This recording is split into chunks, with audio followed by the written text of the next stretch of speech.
Hi guys, I'm speaking to you from my car, inside the car. So I'm just going to go on for a little bit and then switch off. Let me explain to you something that happened to me a few days ago. What happened was I went to see the lady friend. No, actually, I felt really terrible at home and I had to go and see this lady friend because I thought, maybe I'll just drive over there and then I'll feel better. But instead, I did not feel better. I um, I felt worse. So let me just explain. Oof. So in the afternoon when this happened, I think it was Friday afternoon. I felt really panicky. I was pissed off, I suppose, but this pissed off triggered something else. But basically, I've been pissed off with my eldest daughter because she doesn't talk to me anymore. She's in the house. She's given me the silent treatment, and her mum doesn't really help. She kind of gets out of the way. She doesn't. She's not the peacemaker, like trying to bring us together or anything like that. Like she's okay with it. She's laughing with her daughter and everything. And I suppose that's stressful. For me, it's stressful, and there's an underlying stress there. It's been about maybe a month now, 3 weeks or something like that. Yeah, it just all started from an argument. She was really rude to me. I said some bad words to her afterwards, which I shouldn't have said, as a father. But anyway, it was said. So basically, what happened was because I'm going to see this lady on the weekend, Saturday. I leave on a Saturday afternoon and I come back Sunday evening. So I spend about 24 hours there, and I'm teaching her how to do certain things related to health because she doesn't really know, and she appreciates my time and the effort to actually go in there. I don't see it as an effort, but she sees it that I'm taking time out and helping her, and she really appreciates that. She's a Christian lady, so sometimes we talk about Christian stuff. She's not my type at all, but she's a really, really. When I say not my type at all, I mean the type of woman that I really like is not typically that lady. Like I always say, I like a younger woman. Like I'm 57, I would never go for a woman under 40 or anything like that. But maybe I'm just dreaming. She's in her 50s. She's not the typical kind of woman that I would look for. That's what I'm trying to say. So it's don't go and see her because like I'm interested in her that way. I genuinely want to help her because she has cancer, and she's really receptive. She's changed her diet. She eats a. I said we can either try and do like a ketogenic diet, a carnivore diet, or a raw vegan diet, and she opted for raw vegan. She initially tried some carnivore meals to see if she become fat adapted, if she can get used to it, but then she wanted to go for the vegetables. So I said, okay, I'll support you, but obviously I'm not a doctor. So she is also going to going through chemo and talking to her oncologists. So we're doing everything together. It's complementary to the allopathic medicine. Okay, so I tell you this background. I didn't want to say this because it's sensitive information. I don't want people to feel like I'm some kind of white knight going to save a woman. No, this is the thing. I realize this is the thing, maybe not my passion in life, but when somebody needs help and they actually are open or receptive, this is something that I can never do for my mum. I didn't know about the things that I know and the stories that I've read. So my mum passed away without me even, I didn't know what to do. And that's what a lot of people are like. They put their hands in the doctors, and then when the doctors say that we can't do anything else, they think that they can't do anything else as well. So people are they feel they're impotent. They can't do anything for themselves. I think in many cases that's not true. Well, anyway, I can talk about that another time. So there's the background story, okay? This week, it was about 3 weeks in that I was seeing this lady, going to her house and seeing her and doing my protocol, and it seems to be working for her anyway. Yeah, we were having a discussion. Basically, my daughter, she's rude, swearing and stuff, singing songs and I don't know, some drill. I don't know what kind of music that is, but with the MF word, mother, like that, in front of her younger siblings, and her mum doesn't say anything.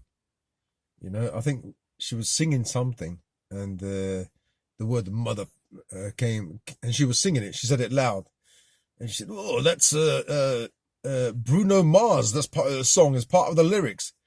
I don't give a shit if it's Bruno Uranus lyrics. I don't want to hear it. I don't want to hear it in my house. I don't want to hear it in front of the children. You know." Anyway, calm down, calm down. Right. So, I was just taking this, and I thought, no, yeah. And then she had to, on Saturday, my wife needs the car, okay, to take the kids to school, because they go to a college and they go to school on a Saturday. On the Sunday, my eldest needed the car again because she had to go and see her friends or something, or go to work or whatever.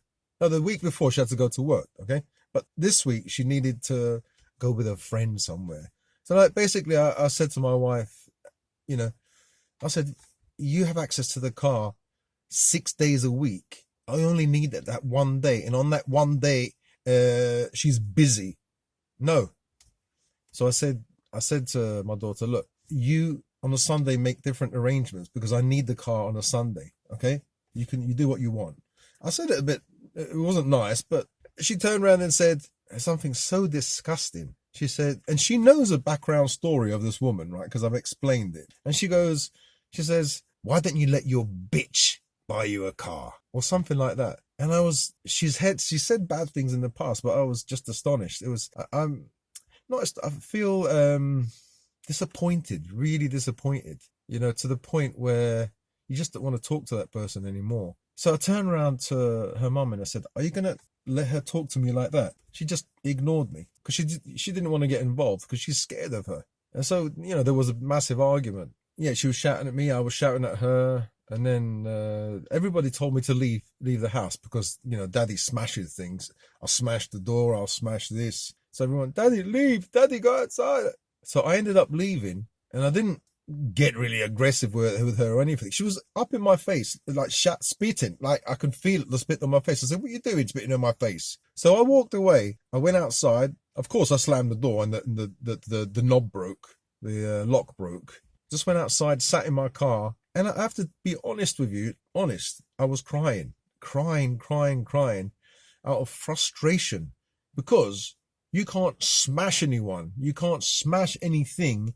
Men are really terrible. I mean, I'm bad at sarcasm. I can't take this back and forth bitching. I can't take it. If you say something bad to me, look, I'm just going to leave or I'm just going to talk back. But my daughter, she loves sarcasm. She loves fighting, arguing. And I said, if this is out in the street, someone's going to knock you out, So be careful. Is that a threat? You can't talk to her. You just cannot talk to her. So I went in the car. I sat down. I thought, okay, she's got her bloody teenage estrogen period. I don't know what it is. So I sat in the car and I cried and I cried and I cried more. And it helped me, And I said, Jesus, help me. God, help me. What am I supposed to do? Why is she so evil? She is evil. She knows this woman has cancer. And she just turns around. I'm going there to see this woman only once a week. Why didn't you get your bitch to buy you one? That's pure evil. That's pure. I don't care if it's my daughter. That's pure evil. It's my own daughter, but I know it's evil. That's totally evil. Anyway, I'm not going to get animated here. I don't care if anybody says, it's your daughter. How can you say it's evil? It's evil. Evil. So a few hours later, I went back inside. I calmed myself down. And a week later, she's downstairs again. And I don't know, I was in the kitchen. So she came into the kitchen and started, the dogs were around. Jerry was, Jerry's naughty, likes jumping up and everything. She just came and sat down. Immediately, Jerry like sniffed at her. She goes, fuck off. It's such a brutal, I mean, when I hear other people say it, I realize how horrible it is. So, my language is really bad. So maybe because of me, but no, it's because of her peers and her wonderful school that she gets this stuff and this stuff that she listens to, the lyrics. But in front of the children, in front of my 9-year-old and 11-year-old, 12-year-old. It's not good, so, but I can't say anything to her because she's like the boss there. She says the F words and And so I was there doing doing the washing up, and I had to listen to all this and all these bad words. Oh, bitch! It wasn't loud, but it's just so negative. It's so bad. So in the background, I was just doing the washing up. I was doing this, and basically my stress level was going up to the sky. So anyway, I just left. I left them to it, and I just went into another room. I just thought, I just can't stand everything that she stands for. I don't want to be around her. She's such a bully, and also she's so. It's like it's a fake kind of snobbishness. Don't come near me, you're dirty. It's like that. She talks like this, and then she has that ghetto kind of stuff. I'm fed up. Fed up.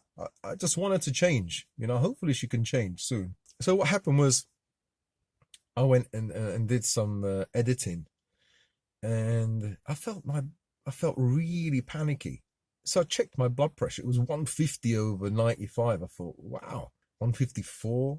And I thought, okay, let me just leave it. I had a tea to calm me down. Funnily enough, usually it calms me down. After an hour, I checked 155 over 92 or something.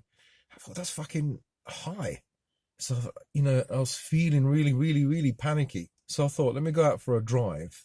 But it was Saturday. No, it was Friday. I couldn't go and see that lady because they needed the car the next morning, to go to school. But I was so on edge, so like panicky, like I had panic attacks or something wrong. So I drove to see this lady, and I said, before I said, can I come to see you, please? Because I don't feel well. I feel panicky. So I drove all the way there, thinking, okay, I'm going to come back later on.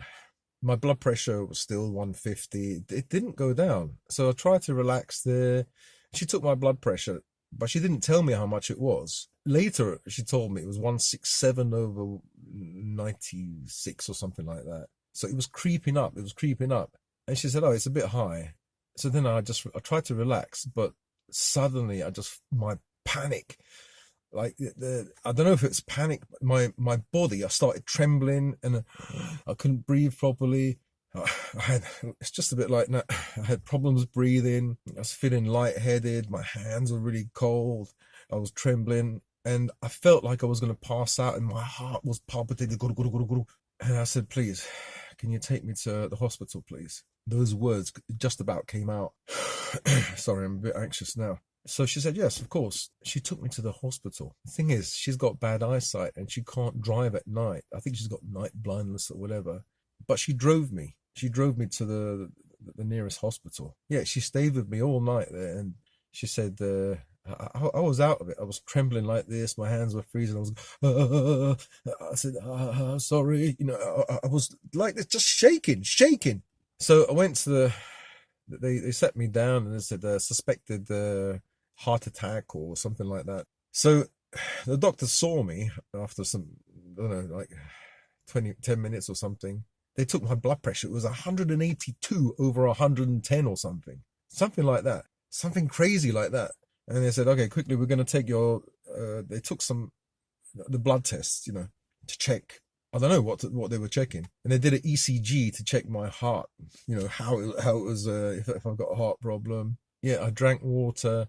We waited in the waiting room for about 10 hours. So we arrived there at 10 p.m. 11, 12, 1, 2, 3, 4, 5, 6, 7, 8. Yeah, 10 hours. About 10 hours, let's say. I'm not sure. Slightly less maybe, but 9 or 10 hours before we were seen. That's a massive wait. There was an old man, elderly man in his 85 or 90, I don't know, and he had pain in his head. And he was waiting there since 7 o'clock, so he waited also 10 hours. I would have thought like the elderly are like priority, but obviously there's other people, it goes by how bad they think it is. Like they saw me quickly, and then like when they saw that maybe I'm not having a heart attack, because they checked my ECG, although it was high, it was all over the place, it wasn't heart attack type. I don't know how they know. So we sat there, the panic, it fluctuated up and down. I was more exhausted than anything else by the morning, by the time I saw the doctor. So the doctor saw me, and she said, we did a full blood count. We checked your kidney, liver function. They found my eosinophils were out of range. Eosinophil is a type of immune cell, a white blood cell. I don't know what it is. But I said, well, I've got allergies, gluten intolerance, histamine intolerance, all this stuff.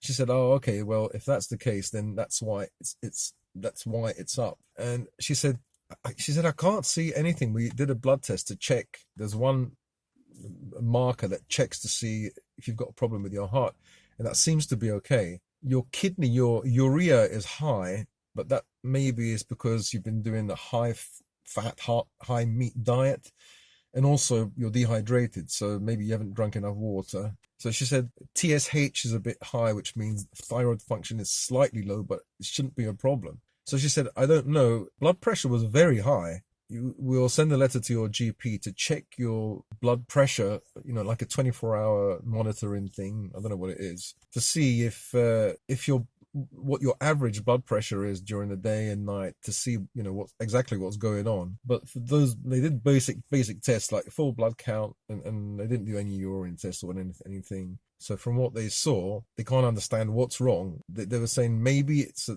panic attack, maybe your medication. I don't know what happened. I really don't know what happened. My blood pressure is like too high. It shouldn't be that high. My blood pressure is usually like 120/80. And when I go on certain diets, like the raw vegan diet, it goes to 117 or 114. It goes really low because of no salt. And then if I go on a pure carnivore diet, it also goes down to 117/75. It's really good. But I haven't done those restrictive diets. I did the carnivore really badly. I ate meat, and then in the evening I had cravings. I ate junk carbohydrates. But still, it shouldn't do that. You should feel sick or something, but not give you wild blood pressure. So anyway, I came back in the morning. I said to her, I'm so tired, and I fell asleep. I just slept a little bit, and then I realized I lost my phone. Hence, I'm using this phone here. I lost my phone, so I drove all the way back home to see where my phone is, and I couldn't find it. Well, anyway, so I think this panic attack, I don't know what it is, but I still have fluctuations of panicky feelings. I haven't tested my because the doctor said don't test your blood pressure, because you'll know if it's sky high once you're shaking, and you'll know it's high. But if you've got like a panic disorder or somatization disorder, if you mental health anxiety problems, and you look at your blood pressure and you see it going up, then, it creates a vicious cycle. I mean, she didn't say this, but I'm thinking that's what she's thinking. The thought, the anxiety goes up and you'll actually get higher blood pressure. So, I mean, when your blood pressure is getting closer to 200, it's not that your body's shaking, your thinking is shaking, you're like that. It's just really high. It's horrible. And that's only happened maybe twice in my life. Twice. Funnily enough, it's happened the first time when I came off the antidepressant, and I had a coffee enema, which raised I don't know what it did, made me nervous, maybe like the caffeine, increased the panic, coupled with the withdrawal.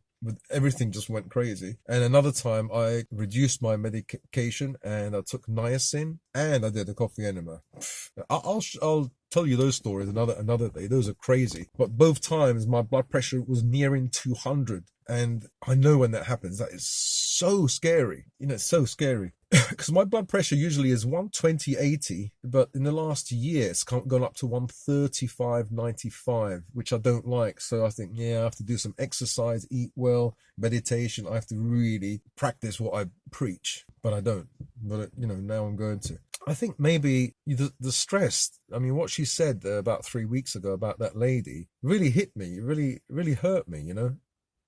How could she say that?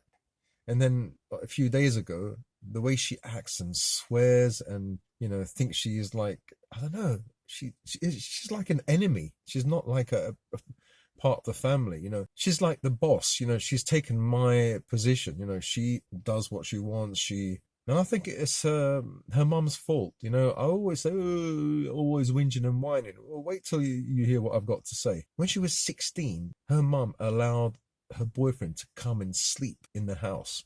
I said, no, I don't want this. I don't like this. I don't want the boyfriend to come in the house and sleep here. Argument this, argument that. And then, I caved in. Then I said, okay, he can sleep in the small room, and she sleeps in the big room, adjacent. And then in the nighttime, I knew like that guy was going to go in the room, and, God, they're probably playing cards at night, obviously. Yeah. 16 years of age. I kept having arguments with my wife. I was saying, this is not acceptable. Okay. I don't want it. I don't like it. And they wore me down. And then it got to the point where the guy came around, and he didn't even stay in the adjacent room anymore. He slept directly in her room. But then she turned 17. Like, she's become like a queen now. Like, everyone has to listen to her. And my wife she doesn't get it. I said, don't you understand? It's wrong. I mean, I don't like it. I'm a dinosaur, but I don't want this guy. He's a nice guy, but sleeping with her in her room. I mean, it's not really good for my young daughter, my young son.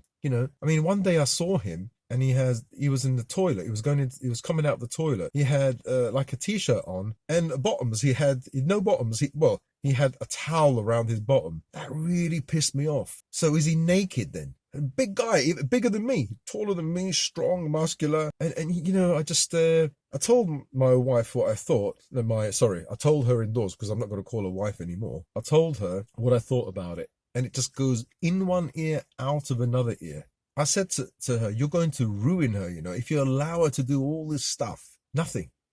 She's either too afraid of her to say anything, or she's exhausted of arguing with her, or both. But still, she has to realize she can say, look, you accept our rules, me and daddy's rules, or you leave. It's simple, isn't it? Would you rather your daughter go to in the street, or I'd rather her be a good person, okay? I wasn't doing that at 16, 17, going to some bird's house and sleeping there. And I'm a man. Yes, sexy. I don't care. Women have got a lot more to lose. I can't get pregnant, can I? So if my son goes out when he's 18 or 20 to a bird's house, it's different to your daughter going.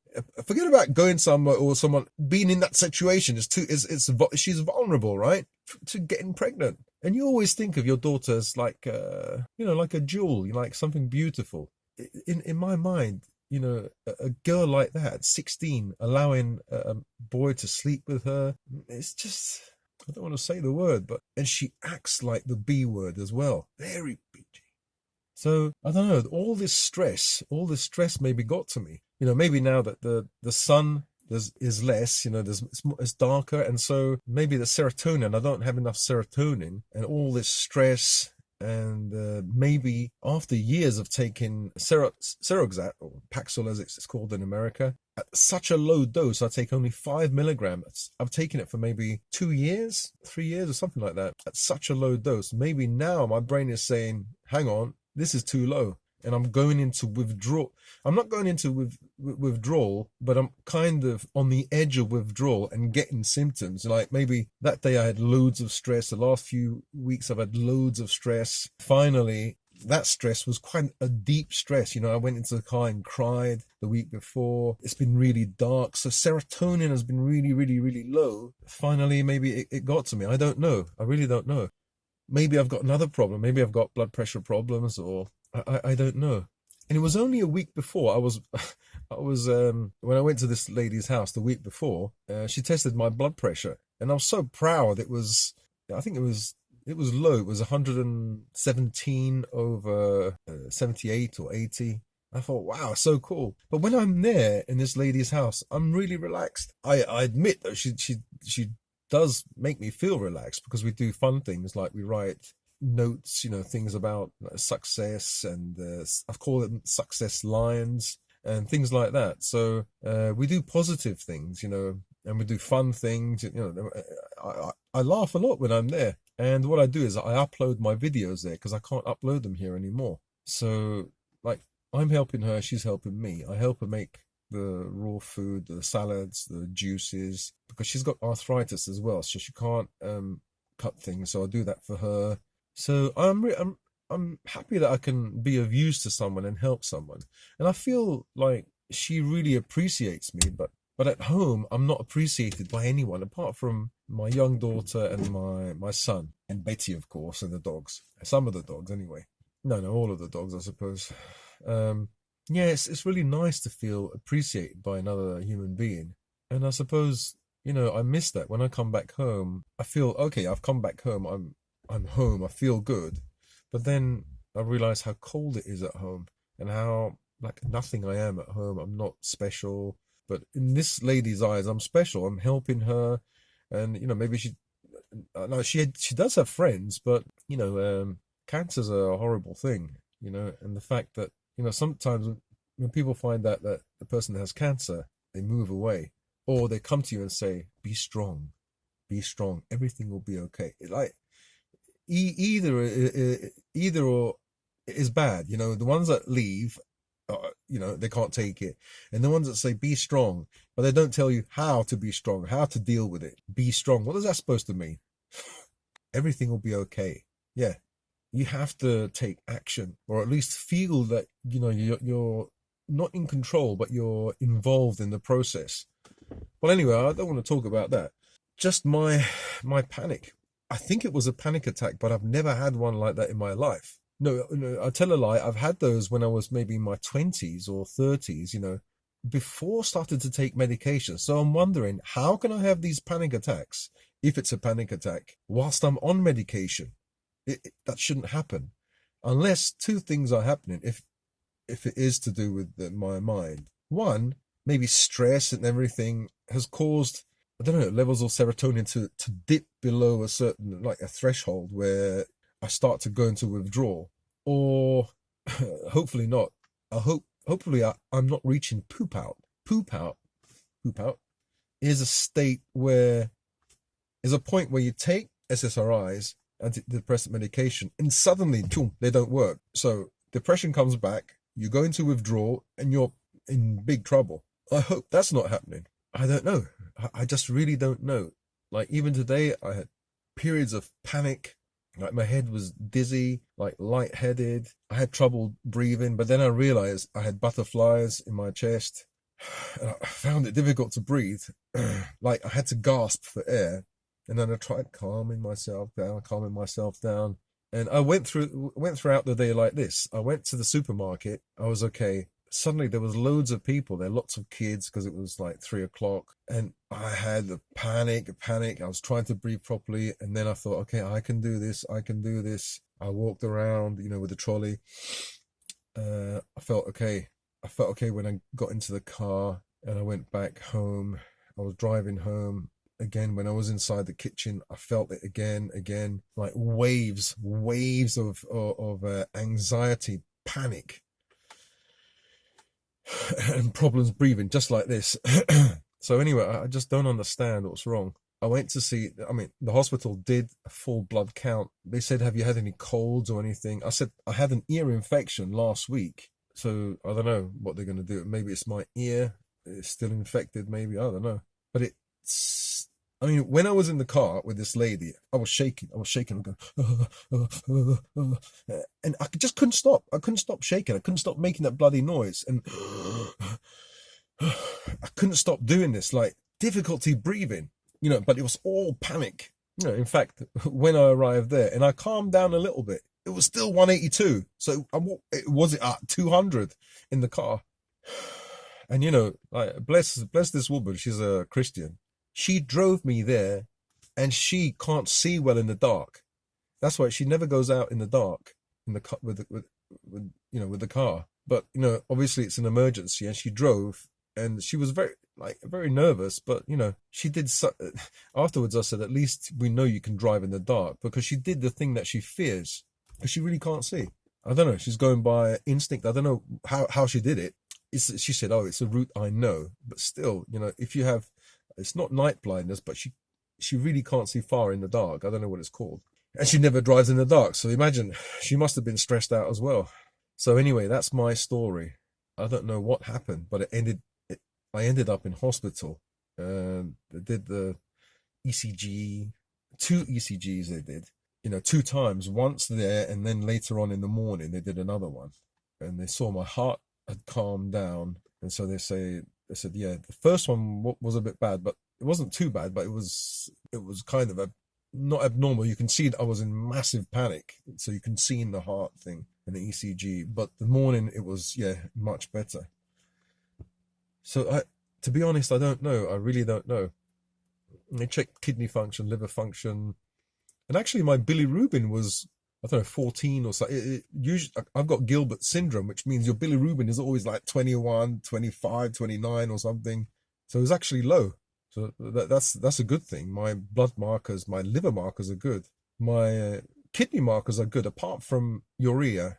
Urea because of maybe too much meat and yeah, not drinking enough. Yeah, so that's all I have to say, guys. This is what actually happened. So maybe I'll cut down on the videos I make. I was thinking maybe because I lost my phone. I've got this one here.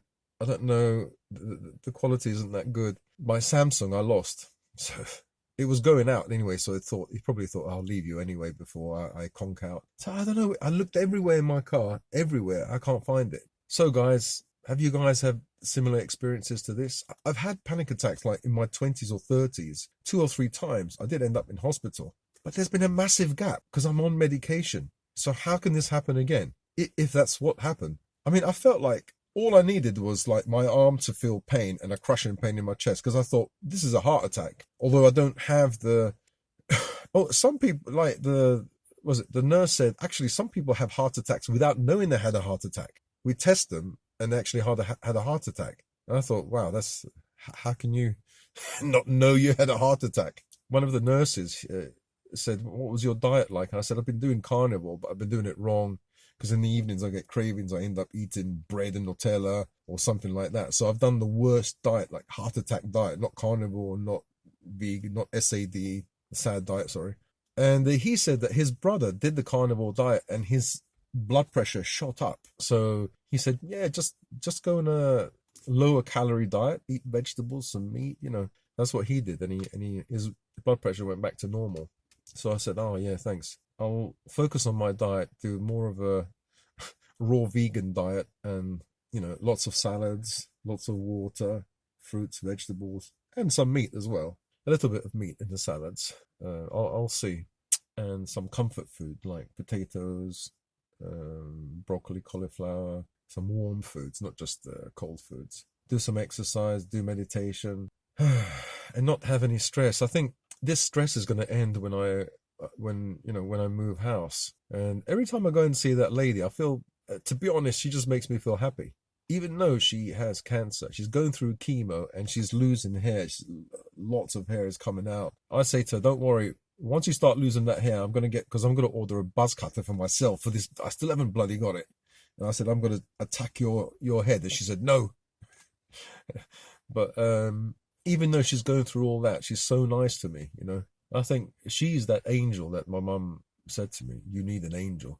Yeah, I think she is. It's funny that, it's like I met her and I started talking to her through YouTube a month or 2 months before, and I never wanted to talk to or see her because, I don't talk to people, women that have contacted me on YouTube, because you don't know who they are, and I don't know, I'm shy. I'm not that kind of person. So I'm not that, how do you say, I'm not an extrovert, or, I'm an introvert, and I'm shy and everything.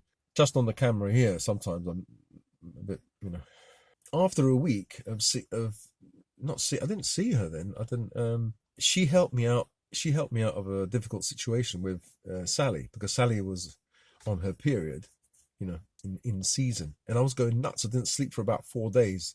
And then I already had contact with her on WhatsApp, and she said, bring her around to me and I'll get that problem, I'll take that problem away from you. And I thought, I took it because I just needed a way out, and I had no one. I didn't want to go and see this lady, but then I met her in a park, somewhere where, because I'm a stranger really, even though she knows me on YouTube and everything, but still a woman doesn't want to meet some bloke at her house. But then she felt comfortable with me, and so I went to her house and I dropped off Sally. I brought some food, liver and drumsticks and what was it, kibble. So she stayed there for about a week. Was it a week? 2 weeks, whatever. She stayed there for a week, and I kept in contact in her house, Sally. And then after a week, she got diagnosed with cancer. So I kind of started to get to know this lady. And then, yeah, she was sad, obviously sad about it. She kept looking after Sally for a few weeks. So then I started to go and I started to talk to her about, this protocol, what she can do if she wants to. And she was really up for it. So I said, okay, all right, but, I'm not a doctor. You should see your doctor, oncologist or whatever, and also you can do what I do at the same, what I'm telling you to do at the same time in conjunction with oncology, and I'll check to see if there are any contraindications. Like for example, Esiac tea. Esiac tea is a tea alternative cancer therapists use, but actually some studies suggest that Esiac tea can affect chemotherapy. So whilst you're on chemotherapy, maybe avoid taking Esiac tea. So everything I say to her, I'll try to do the research and I'll see if it could affect the chemotherapy. So it's a big responsibility because I'm not a doctor. So I double, triple, quadruple check everything that I say to her and to do. Yeah. Anyway, forget about that. And obviously, I say, look, ask your oncologist if this is okay. I always say that. This is what's been going on, and this is why I'm in my car now, just to explain this to you. And I don't know, am I going into withdrawal because now it's getting darker, and the amount of, maybe it's getting darker, the amount of seroxat is keeping my serotonin at a certain level, but maybe all this stress is using up my serotonin and the stress of making videos. I'm not going to be making videos every day now. I made them like 5 days a week, but because of what's happening, I can't anymore. So I might cut down to 2 a week or 3 a week, and try and focus on making some money, like creating some PDFs and selling them on on Coffee or Buy Me a Coffee or some kind of website, my own website or some kind of websites, because I have a lot of information in here. When I talk, I can't really get my stuff out, the information that I have inside me, or it comes out wrong. But when I type, my intelligence goes up. I'm using another part of my brain, I think, or it just comes out when I write or when I type. Actually, I feel I'm more intelligent than when I'm talking. I don't know why that is. You guys must know, or must have maybe the same experience, or maybe it's just me. Anyway, guys, so see you in another video. That's all I've got to say today. Hopefully tomorrow I'll have a better video. See you guys. Oh, like, subscribe, and switch on that notification button wherever it is there or there, and share and comment.